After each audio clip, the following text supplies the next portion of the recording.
Demek Subhanallah Peygamber sallallahu aleyhi ve sellem iki hazret etkenmiz. Elhamdülillah. Peygamber aytken salamdı birinci vergen tekevelikten sak bolot. Badi udayanı bu iki türlü mani veret. İsim fail. Baştoğuçu. Je olsa kimde kim birinci salam verip başlasa. Uruştu, talaştı. Bizde şunday var da. Bizde kişide tekeverre gel biz. Bizde bunday modni söz var. Kakayganга kakaygın töң öge жеткенче ийилгенге ийилген töң жерге жийгенче деп турабы. Biz ушундай мындай же деп коебуз же болсо макул деп баш ийип беребиз. Ушундай элбиз. Бирок биз ушундай элбиз. Биз ушундайбыз дебестен туруп эле мен мусулманмын деген адам демек биринчи салам берген жакшы. Salamdın adebi. Assalamu aleykum dese wa aleykum salam dep жооп берүү. Эгерде кимде ким кол кармаша турган болсо, assalamu aleykum деп колдон келсе эки кол деп кармашсын. Кээ бир алдында айтқан бир кол ментип берип коюш дейт да. Же падышанын же болсо сонунда айткан жана падышада эмне бар болот? Текеберлик бар болот, мансап бар болот. Ал ментип колун кармакса, колун кармасаң жана пахтадай жүндөй болушу мүмкүн турабы? Жуп жумшак. Кыздардан падышада болот окот го. Az barız ile padişah olup kalamaz bilesizler. Adına mitip karmasan kolun sınıp geçiyor barını. Joz neken kol men assalamu aleykum de kol karmaşkanda birinden birimday karmap dur kol üzülgönge çeyin ortasından günөө tөгүлөт экен. Erkek menen erkek subhanallah salamdашканы жакшыраак. Анан эми баягы тууган болсоң, төшүң тийгизип көптөн бери көрбөгөн болсоң assalamu aleykum десе мүмкүн экен. Бирок дайын жок эле кучакташа берген жакшы эмес экен. Yoksa az mı olup gitken başını üç yol tizim, bir yaka tizim, bir yaka tizim. Anday salam dele jakşı mes söz. Assalamu aleykum jetişti olat. Wa aleykum salam dep жооп берет. Sünnet eken salam beriş, mildet eken жооп beriş, vacip. Bir adam assalamu aleykum dese жооп бербей кетип калса, jakşı mes eken. Бирок эгерде силерге салам берсе бир жооп берип аткан болсо, андагы кейип эле коюш керек экен. Анткени алынан да жакшы пенделер Алла жараткан махлуктар алик ала берет экен. Алар периштелер экен. Demek subhanallah salam eken. Ayal kişi menen, erkek kişi salamdaşış gerekmi dese, özün ayalın menen, kızın menen, eneң menen, tayajeң menen, tayajeңдин kızları menen subhanallah mındayla neken kadim bir de salam alıp halik alıyoruz. Kayneneң menen, subhanallah şunday, baldızlarың menen salamdaşı veretkensin. Bирок mahram namahram dem бар. Жөн ар бир аялга assalamu aleykum дей бербейт экен. Ошон ар бир аялда бирөөнө assalamu aleykum дей бербейт экен. Gerek bolsa subhanallah bir ayal, böten ayal assalamu aleykum dese karşıma soğup diş kıldı. Sen wa aleykum salam da soğup diş kılatasın.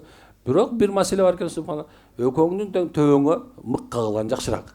Salam bergen karaganda. Antken sebebinde eken bирөөнүкү awurat, bирөөнүн жооп бериши күнөө болду. Na ушундай.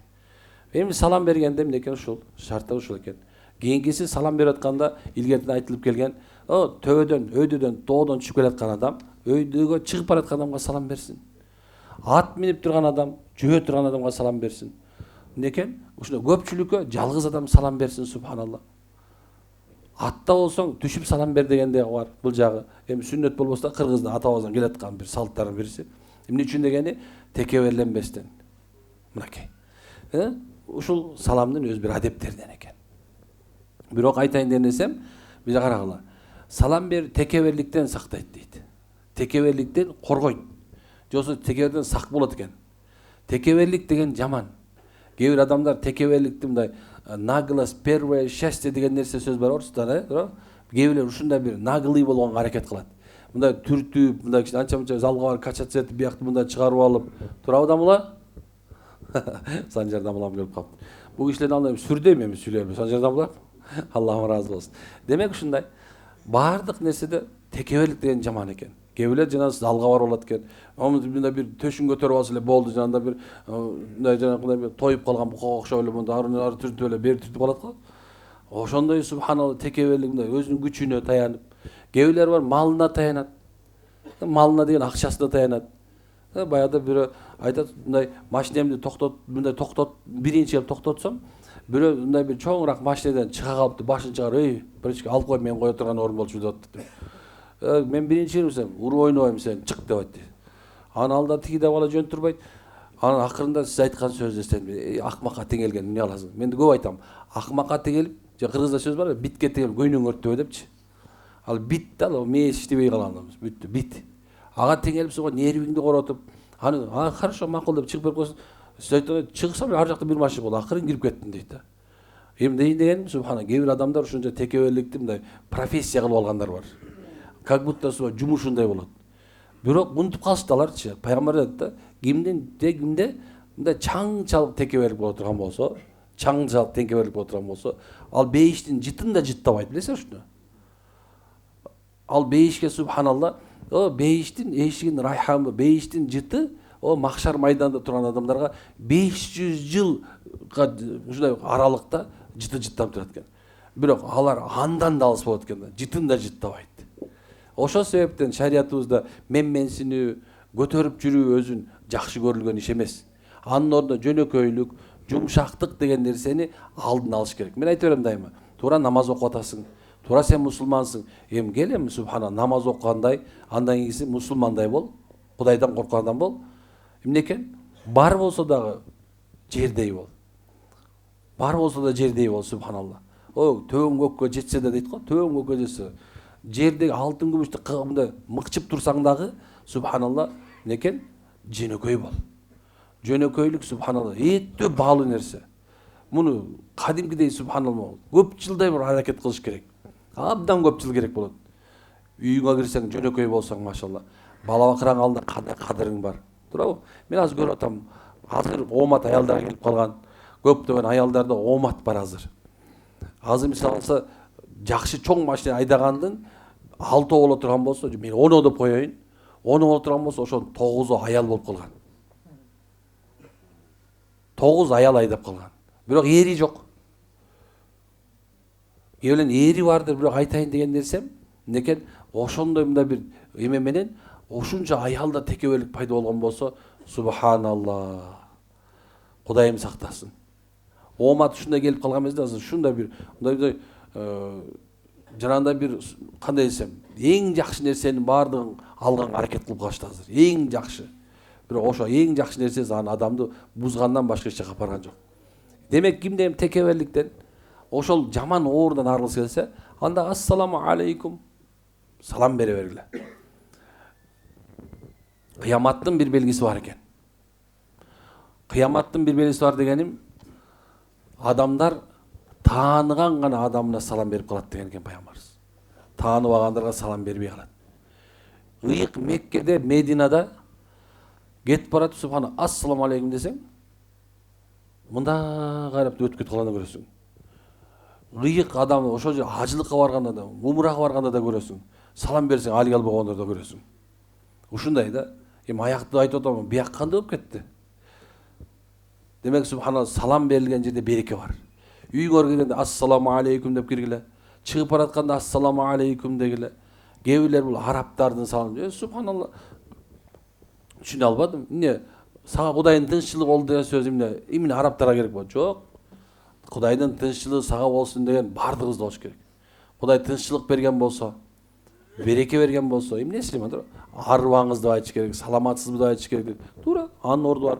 О, мугалимге саламатсыз дей бер. О, ари кыргыздар чогуласа арыбаңыз дей бер. Бирок ассаламу алейкум сөздүн башы. Бисмилла тамак, бисмилла жашоонун башы. Ал эми мамиленин башаты ассаламу алейкум. Адамдар менен жакшы мамиле кылса ассаламу алейкум. Көп салам бергиле. Кадыр барган өсүгөр келсе көп салам бергиле, субханалла.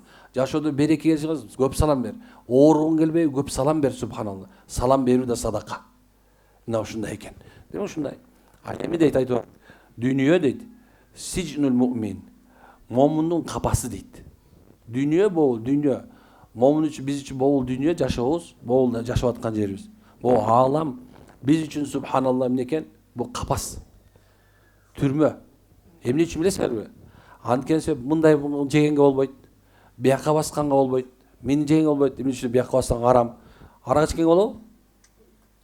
Чочконун этин жегенге болобу? Карасаң, ууру кылса болобу? Киши өлтүрсө болобу? Болбойт да, туурабы? Карасаң, демек мусулман эмнеси бар экен анын? Мусулмандын программасы бар. Ошол себеп биз программа менен жашаган себебинен биз мындекен мында аша чаап кетпейбиз, ала жипти аттап кетпейбиз дегендей, жегенибизди ичкенибизди карайбыз, субханалла, сүйлөп атканыбызды карайбыз, ошо менен жашайбыз. Көп адамдар азыркы мезгилде мисалы ушул мындай эмне айткандай эле, мен бактылуу болгонго акым бар. Туура акың бар, сен эч ким талашкан жок сенин акыңды. Боло бер бактылуу. Бирок чектен чыкпай бактылуу бол. Туурабы? Бактылуулук деген уйкуда, тамакта, эркек аялдын ортосунда мамиледеги байланып калган эмес. Бактылуулук тема растяжимая, мындай аны чөй берсең көп нерсе кете берет. Бирок чыныгы бактылуулар, субханалла, бизден биринчи кеткендер. Алар бактылуулар. Дейин алар эмне үчүн бактылуу десек, алар биздей көбүрөөк күнөө кылган жок. Күнөөсү аздар бактылуу болот. Күнөөсү аз, күнөө аз кылган адамдар бактылуулар. Менден сурашат, кантип бактылуу болом? Такыбачылык менен бактылуу болосуң. Такыбачылык менен десек, такыбачылык эмне дейт да? Такыбачылык ушул жалгыз калганда Кудайдан коркуу. Жалгыз калганда Кудайдан корксоң, мына ошол сенин такыбачылыгың. Жалгыз калганда сен оюңду, кыймыл аракетиңди өз калыбына сала албасаң, сени башка нерсе тартып аткан болсо, ошол нерсени кылып аткан болсоң, күнөө нерсени, анда сен такыбачылык жок деген сөз. Сен 1 метр сакалыңан пайда жок уже. Ушундай нерсе. Демек, колдон келишинче эмнекен? Жашоодо субханалла бактылуулукту башка жерде издеш керек. Bir күнү мен чоң бир аалым болгон, атын унутам, мен кичине аттарга берем. Чоң бир аалым болгон. Ошол аалым өтө бай адам болгон экен. Bir күнү бир жөөт анын өзүнүн дүкөндөрүн аралап келип, анан кийин бир жер сөөрүдө кофе ичип турганын көрүптүр. Кофе жаңы эле башталган жок. Кофе субханалла эмеде 1000 жыл мурун бар болчу, унутпагыла. Исламда кофени мактаган. Кофени аалымдар мактаган. Жүрөктүн артында бир тынчта турган, акыл кошо турган деген да сөймеси бар кофе ичинде. Аябай көп нерсе бар. Кофени субханалла бир күнүнө бир 100 грамм же 50 грамм кофе ичип турган адамда өтө чоң бир пайда болот. Бул дары. 3 в 1 эмес бирок. Биякта кофе айткан жокмун, башка кофе айтып атам мен. Анан баягы ушунун жанына келип, "Эй" дейт. "Баландай, мен сенин айткандан шакирттериң уктум эле" дейт.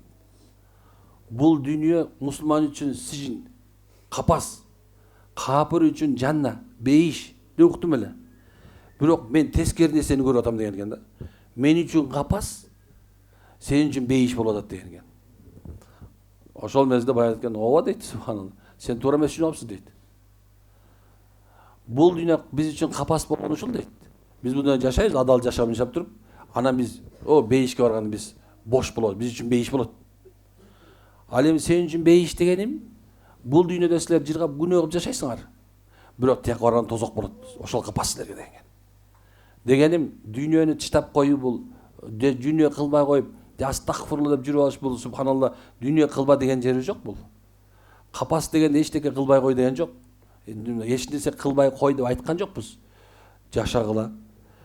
Кудай таалам силерге канчалык деңгээлде дүйнө берген болсо, дүйнөңдү Кудай үчүн субханалла, өзүңөн да аяба, үй бүлөңөн да аяба, бир тууганыңан аяба, элиңен аяба, колдон келишинче субханалла. Колдонгон ошону, сага берилген. Мөөнөттө колдонушуң керек. Сен эмне колдонсоң ошо сеники. Сооп тишке колдонсоң, сага калат.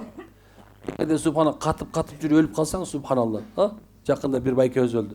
27 квартирасы бар экен шаарда. Бирок эмне экен, өзүнүн бир жыргап бирде Маздадан ашып мингенин көргөн эмесмин. Өлүп калды экен. 5 баласы жанагындай эле талап кетишти. И то да 5 квартирасын таппай калды. Башка бир аялынан катып тегемет коюптур, башка жаздырып коюптур. Алда телефонго айтып, байке эле ушундай бир квартплата төлөй турган убакыт келди дегенде, каяктасың деп барып анан ушу экенин билиптир да. Көрдүңүзбү кандай нерсе? андай эмес. Кудай Таала сага дүйнөнү бердиби? Ошол нерсени субханалла бир күн өмүрдө кездеди май чайнап коюш керек. Өзүңөн аяп, үй бүлөңөн аяп субханалла. Жок, андай жашоо бул биз исламдагы жашоо эмес бул. Туура үнөмдүү болуш керек. Алла ысырап кылууларды жакшы көрбөйт. Бирок сен үй бүлөңө коротконың бул ысырап болбойт. Сен өзүң жакшы кийим үчүн короткон ысырап болбойт. Жакшы машина минем деши ысырап болбойт. Сен субхан жакшы үйдө жашайм десең ысырап болбойт. Ал ысырап эмес ал. Эгер ушулар үчүн субханалла ошо үй бүлөңөн ошо аяй турган болсоң, сен анда субханалла жана анда бир же мээң иштебейт, же болбосо слишком эле эмесиң баягы. Сараңсың, бакыл. Үй бүлөгө коротпой коюу бул күнөө болот. Аялыңа субханалла акчаң болуп кийинтпей коюу күнөө болот бул субханалла. Жакшы эмес. Эми дайын жок кенеше, улам бар турса алып бербей койсоң, бар турса толтуруп турса улам кайра алып бере берсең жакшы эмес. Но бирок субханалла болбой, жок, могуну жыртканча кийесин деп койсоң анда болбойт уже. Бир бакыл бар экен. Ушу менен токтотобуз иншалла. Бир бакыл бар экен. Сараң. Анан бир бул Багдадта окшойт да тиги Дамаскта экен. Баягы бул Дамаскта укмуш бир жанында сараң адам бар экен, кой. Ошондон дагы бир сараңдыкты үйрөнүп келейин деп барган экен. Эми бул да илим экен да. Анан субханалла максат коюп алып барса, анан баягын издеп жүрүп тапса, ал базарда жүрүптүр. Таксы сизге учурашайын деп келдим. Ушу Багдадтан келдим. О, машалла. Жүрүңүз, машалла. Бир сизге мындай бир зайтундан алып, бир жакшы бир тамак берейин деп, анан баягы жерге барыптыр. Жок, бал алып берейин дептир кечип калды. Анан балдын түйүнө барып, анан балды баягы чоёт да, о, карачы моундай балды көргүз, зайтундай эле чоюлат го дептир да. Машалла. Көрдүңбү тууган? Анда көрсө бал караганда зайтун жакшы экен, жүр. Деп баягы суу май жакшыраак экен, суу майдын түйүнө барыптыр. Зайтун майынын түйүнө барып анан мынтип айтты. Көрдүңүзбү таксы? Охо, машалла. Мынакей суудан тунук дептир. Ушундай суудай деп айттыр да. Таксыр көрдүңүзбү дептир. Көрсө зайтунга суу жакшы турбайбы? Жүрүңүз эми үйдөн бир чирин суу ичип кетиңиз деп турбайбы? Ошентип баягы үйрөнүп алып кеткен имиш баягыданчы. Ошентип көп адамдар ошо баягы эсепчини жута алат деп эсептеп атып субханалла баягы тандаган тазга жолугат деп коет кыргыздар. Сөздөр сонун кыргыздык машалла. Мына бетке чапкандай эле болот да. Дейин дегеним субханалла эмне экен? Сураныч машалла. Дүйнөнү туура нерсеге колдонуп жашасаң, өмүрүң сен үчүн пайда болот. Капас болбойт. Эгер өмүрүңдү бекерге текке кетире турган болсоң, илим билим албастан, арака, пайдасы жок тамакка, ар кайсы бир жоро жолдошто, керелден кечке телефондо, пабжи, көчөнө чемпион пабжи дейт го. Эмне пабжи? Колуна момундай кийип алат дейт, планшет алып алган дейт ата. Кечке отурат дейт. Машалла, эмне кылам эми? Адамдар ушундай деңгээлге түшүп кеттик. Мына ушинтип өмүрдү коротуп ийбейли. Капаста жашап атат. Адамдар каалоо менен эле жашап калса, капаста жашагандар ошолор. Өзүнүн нафсисинен ары кете албай калса, мына ошо каалоодо жашап аткан болуп эсептелет экен. Урматтуу үртүган, бул дүйнө Алланын алдында акырты бүтөт. Жылтырап турган көзгө өлүм дагы бар. Жыл менен төрөлүп, бирок ирети жок кетебиз. Бүгүн бар, эртең жокпуз. Демек ушул жашоону иманда, исламда туура жашоо менен өткөзгөнгө аракет кылалы. Атеизм дегениң бир аз оюңа эсиңе кел. Кээ бирлерине субханалла дин менен дыйме иши да жок. Кээ бирөө келме менен да иши жок жүрүшөт. Кара курсагы тойсу болду. Ошо точно маймылдан жаралган деп ойлой берем да. Маймылга бар бир да туруп. Демек ошо маймылдай жашабайлы. Биз адамбыз субханалла, адамдай жашайлы. Күнүгө адам бололу машалла. Адам болгонго аракет кылалы. Ошого жакшы сонун үлгү бар, бул пайгамбар саллаллаху алейхи вассалам. Ошо үлгүнү кабыл алалы. Пайгамбардын сүннөтүн жашообузга алып келели. Балдарыбызга алып келели машалла. Ар үйдө ынтымакты алып келели. Бир тууганчылыкты куралы. Ата энелерибизди сыйлайлы. Эл жузга пайдабыз тиели машалла. Жөн эле жашап өтүп кетип калбайлы. Жөн эле жашап өтүп кетип калбайлы. Атың чыкпаса жер өртө дейт го кыздар. Субханалла. Дейин дегеним кичине болсо дагы бир үммөттүн кызматында бололу. Кимиңиздер эми баягы кичине могу жерде монча 10 сантиметр жерден чыга албай атса, Азыр иншалла киргенден кийин чыгасыз. Кудайым буйрса. Ошон үчүн баарыбызга Кудай береке берсин, э?